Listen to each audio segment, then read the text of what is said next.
La verdad es que facilita muchísimo la vida para las personas que vamos mal de tiempo y que necesitamos disponer de nuestro tiempo a nuestra manera. Soy Mónica Vázquez y soy músico. La verdad es que como autónomo te facilita muchísimo estar al día con todos tus trámites, con las declaraciones, con la DGT, para conseguir citas en el médico, para solicitar becas. Todo el papeleo que toca hacer con el banco y tal, pues es muchísimo más sencillo y más fácil, porque los trámites se convierten en algo que forma parte de tu vida, no en algo que la interrumpe.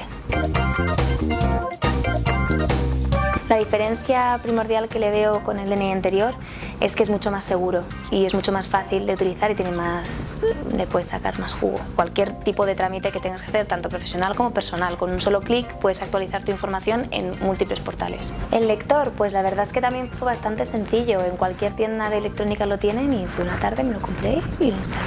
Creo que lo más interesante del DNI es la posibilidad de identificarte en todo tu volumen como persona, a nivel profesional y personal, en internet en cualquier momento, para cualquier tipo de trámite que quieras hacer. Eso es lo que más me sorprendió, pensé que no iba a funcionar tan bien.